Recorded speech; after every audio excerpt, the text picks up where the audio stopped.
Olá, pessoal. No vídeo de hoje, nós vamos falar sobre análise dinâmica de capital de giro, certo? Nós vamos falar sobre dois modelos, basicamente, que eles são, inicialmente, o modelo de Fleury, ele é utilizado para avaliar a necessidade de capital de giro e a situação do capital de giro das empresas, certo? Já é uma evolução daqueles índices tradicionais que são utilizados, né? Aliás, a partir deles é que se utiliza, que se calcula esses modelos dinâmicos. E você já sabe, né? Eu sou o professor Márcio César. Essa é uma aula da disciplina de análise dos demonstrativos contábeis. Qual o nosso objetivo de aprendizagem, né? Seria compreender o modelo dinâmico, certo? E examinar como funciona o processo de avaliação do modelo de Fleury. Inicialmente, nós vamos contextualizar sobre o que seria esse modelo, como ele foi desenvolvido, né? No final da década de 70, com o intuito, Michel Fleury, o professor, né? Ele, com o intuito de desenvolver métodos e sistemas que sejam apropriados ao ambiente brasileiro, ele faz através a universidade, né? A Universidade Dom Cabral, ela traz para o Brasil o professor Michel Fleury, que ele cria um convênio, né, inicialmente com a Universidade da França, onde o Michel Fleury dava aulas, ministrava as aulas, para ele poder desenvolver modelos que sejam adequados, tá, ao ambiente brasileiro, certo? A nossas especificidades.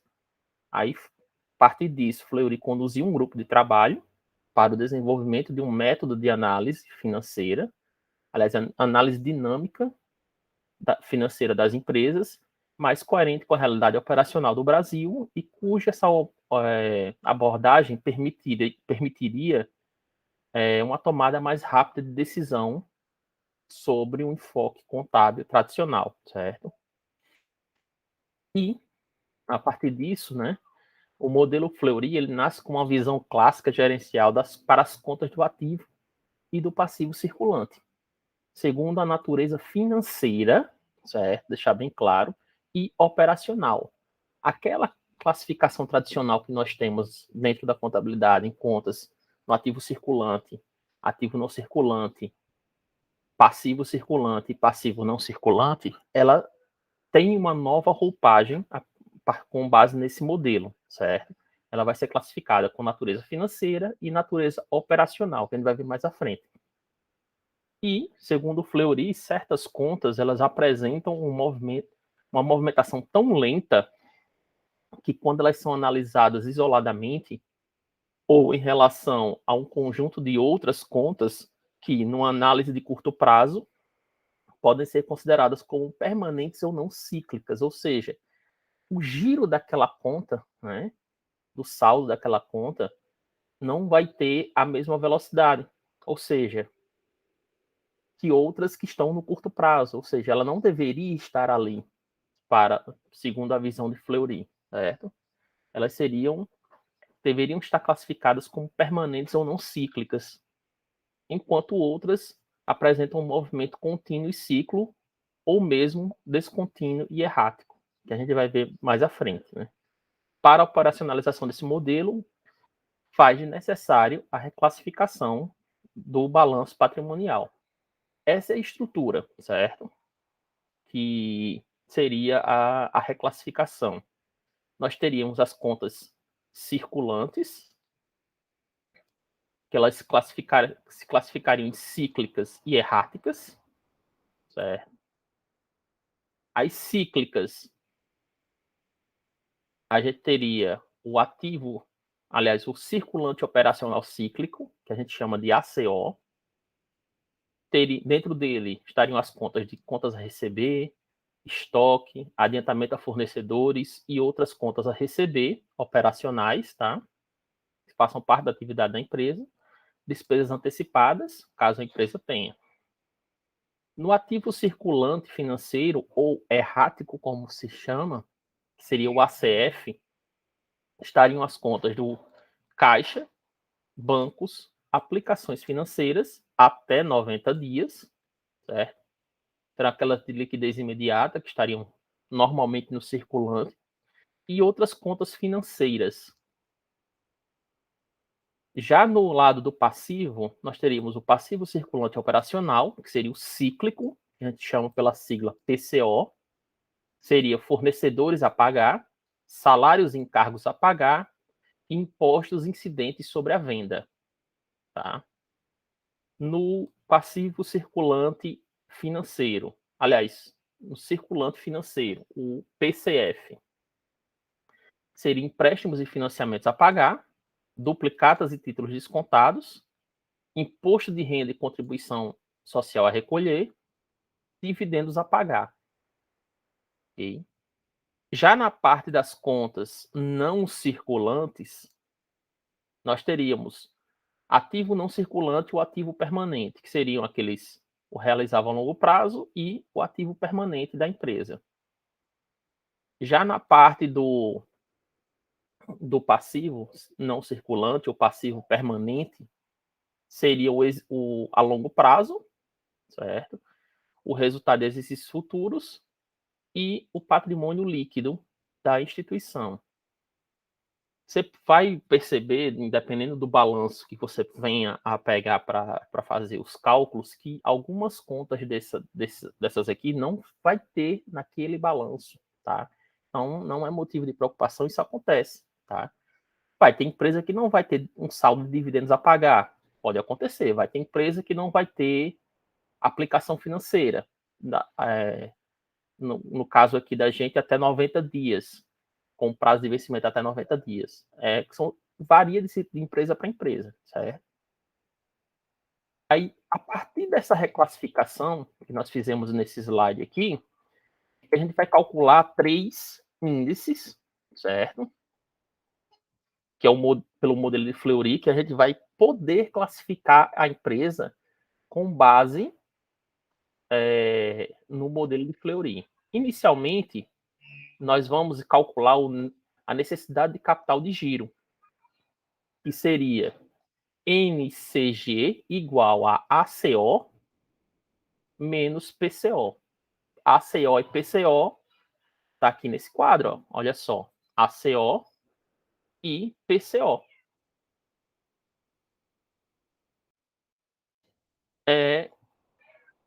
No caso aqui, eu vou calcular a necessidade de capital de giro operacional, aquela cíclica que a empresa tem, certo? A tesouraria, né? O efeito que a gente vai ver mais à frente, pode-se acontecer o efeito tesoura, mas a gente vai explicar mais à frente, ok? A tesouraria seria ACF menos PCF.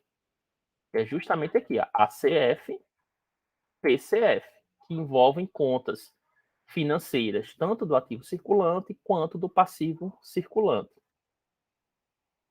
Ok?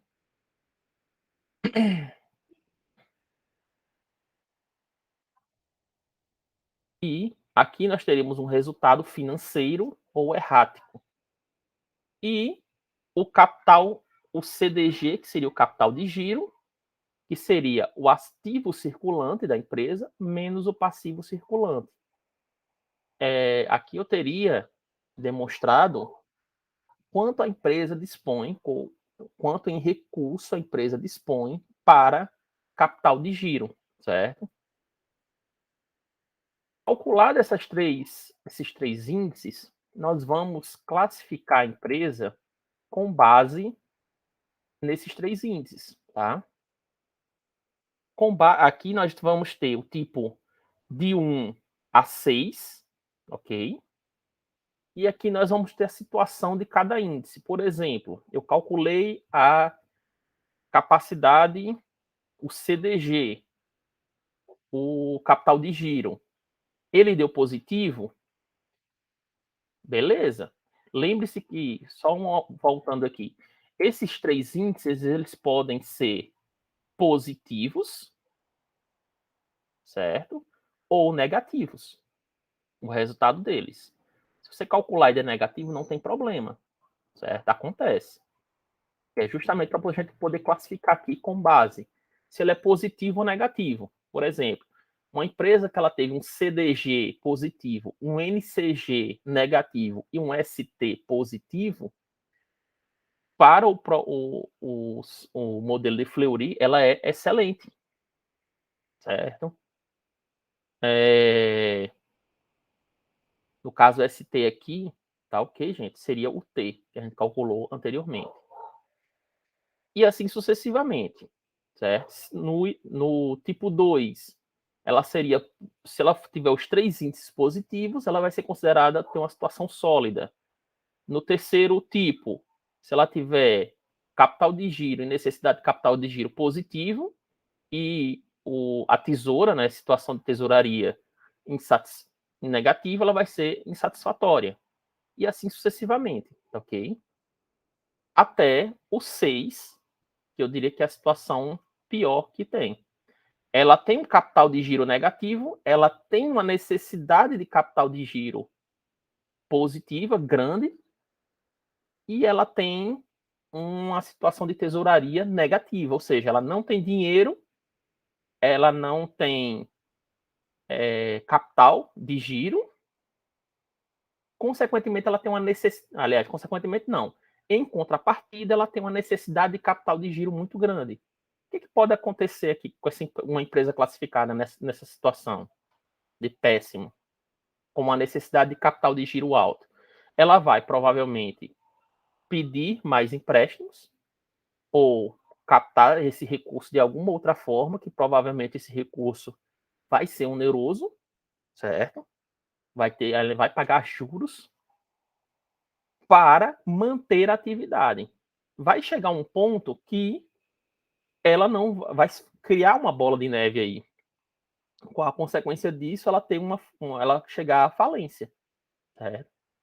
E tem uma grande quantidade de dívidas que vai deixar ela numa situação bem inviável, certo? Aí aqui uma figura só para mostrar, né, para ilustrar a necessidade de capital de giro, segundo Fleury, decorre da necessidade de caixa que a empresa tenha no momento em que o ciclo financeiro, as saídas de caixa ocorram antes das entradas. Ou seja, eu tenho um período de contas a pagar, certo? Eu tenho um período entre a compra e o pagamento, que aqui eu tenho o período de contas a pagar. Quando chega no momento do pagamento, eu tenho que ter o recurso.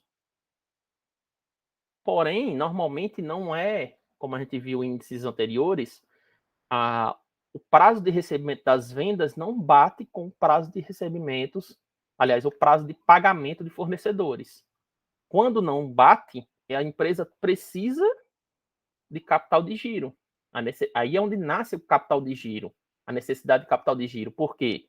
Ela vai ter que pagar aqui, porém ela só vai receber a venda bem depois. Ou ela tem grana para segurar, ou ela vai ter que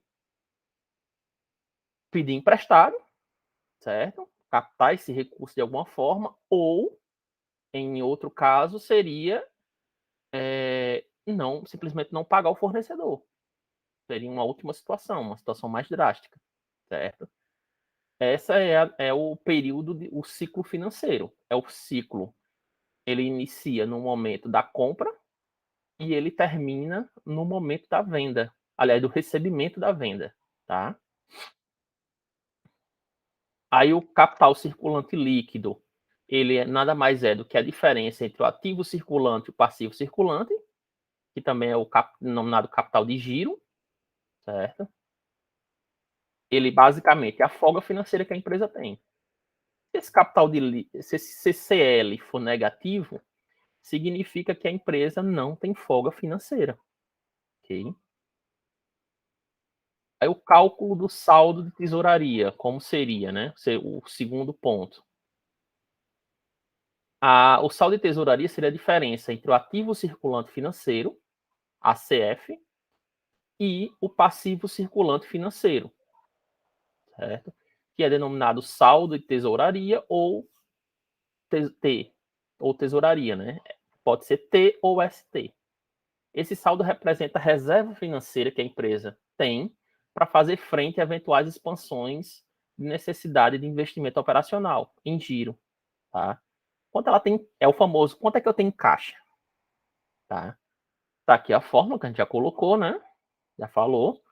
Ou ainda pode ser representado pelo valor residual decorrente da diferença entre o capital de giro e a necessidade de capital de giro, CDG menos NCG, que vai dar também, é uma outra forma de calcular o saldo em tesouraria. Aí o termômetro financeiro, né? Como seria esse cálculo, né? Essa variável empresarial ela permite uma análise prospectiva da verdadeira situação econômico-financeira da empresa, inferindo, portanto, a real situação de liquidez das empresas mediante a seguinte relação. Termômetro financeiro, TF, vai ser igual a T, que é tesouraria, certo? Quando aparecem essas duas barrinhas aqui, significa módulo. O que, que eu quero dizer com módulo? Se esse valor em tesouraria for negativo, ele vem para essa fórmula aqui positivo, ok? Ele vai ser sempre positivo, dividido pelo NCG, ok? O resultado disso vai ser o termômetro de liquidez da empresa. Quanto é que ela está em a situação dela de liquidez? É boa ou é ruim? Satisfatória ou insatisfatória? Certo? É essa a lógica do cálculo desse índice. E agora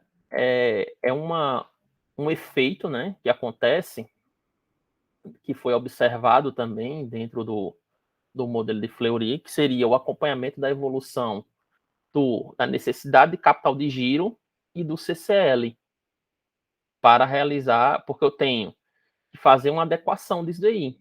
Ou seja, eu tenho, de um lado, uma necessidade de capital de giro e do outro lado eu tenho capital circulante líquido. Isso tem que estar equalizado, porque senão eu vou ter um problema, né? Se houver um descompasso, né?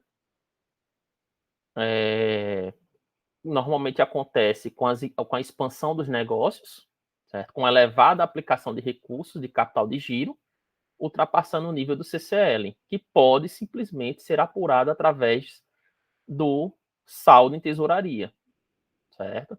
Que a gente falou lá atrás, CDG, capital de giro, menos necessidade de capital de giro. Quando isso acontece, ó, por que o nome é efeito tesoura? Quando a necessidade de capital de giro é maior do que o capital de giro que a empresa tem, isso considerando de ter em dois momentos diferentes, tá? Se a gente observar o gráfico, faz justamente uma tesoura, né? Uma tesoura aberta. Esse é o efeito, ou seja, eu necessito de muito capital de giro, porém eu não tenho esse capital de giro total disponível. Ou seja, aqui, se eu não cuidar a análise, se eu não tiver uma análise financeira coerente, não tiver um acompanhamento, vai chegar um ponto que a parte financeira da empresa vai ficar insustentável, não vai ter como, certo? Ela vai ter sérios e graves problemas de caixa futuramente. Ou seja, quando o saldo em tesouraria for menor que zero, ou seja, negativo, significa que a empresa possui dívidas vencíveis no curto prazo, contraídas normalmente junto a instituições financeiras, tá? Para financiar suas atividades de capital de giro. Ocorrendo sucessivos exercícios com crescimento da necessidade superior ao CCL ou ao CDG, né? Dizemos que ela vive como o que se convencionou chamar de efeito tesoura. A gente exemplificou aqui na imagem, tá? seja, aqui a ponta da tesoura aberta, ok? Por isso esse nome, né? E à medida que a necessidade de giro são financiados por dívidas de curto prazo, há um aumento da diferença entre necessidade de capital de giro e o CCL. E isso não é bom. Em uma situação de efeito tesoura, a empresa é incapaz de pagar adequadamente as dívidas, adequadamente seus investimentos operacionais em giro, operando com recursos de maturidade incompatível com os efetivas necessidades financeiras. Ou seja, ela está queimando dinheiro para sustentar a sua parte operacional. Esse comportamento é um forte indicativo que a empresa está trilhando o caminho para a insolvência. Ela não vai ter condição de honrar as suas dívidas, certo? Aí o efeito tesoura pode ocorrer por várias situações. Crescimento elevado do nível da atividade, ou seja, overtrade, a empresa cresce rápido demais, ok? E ela não, financeiramente, ela não se estrutura para isso. Crescimento, decisões de imobilização sem que haja recursos próprios ou recursos de longo prazo. Eu compro uma máquina, eu imobilizo o dinheiro, né? Capital, mas só que eu imobilizo capital de curto prazo. Capital, eu imobilizo dinheiro que está em saldo de caixa. Isso não é legal, certo? Eu tenho que fazer o investimento em imobilizado? Tenho. Porém, eu tenho que fazer com que essa imobilização, esse imobilizado, ele seja pago com recursos de longo prazo, certo? Eu não posso pegar capital de curto prazo e usar para comprar uma máquina. Fica incompatível, ok? Desvio de recursos de capital de giro para imobilização, que a gente acabou de comentar. Sucessivos prejuízos, levando a empresa a captar recursos de curto prazo para financiar suas atividades. O ideal sempre é buscar um capital de longo prazo com taxas pequenas, com taxas com baixo custo, né, da dívida.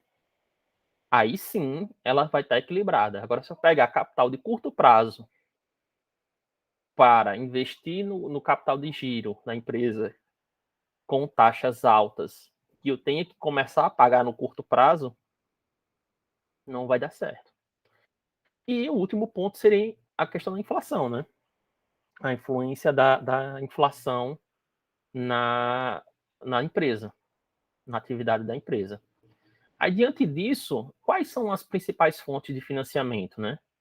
Capitais circulante próprio, que a empresa tenha, possibilidade de desconto de duplicata, ou seja, eu tenho uma dívida, aliás, uma duplicata não seria dívida, seria uma duplicata que eu iria receber no médio prazo, daqui a 4 meses, 5 meses, por exemplo, e eu antecipo o recebimento.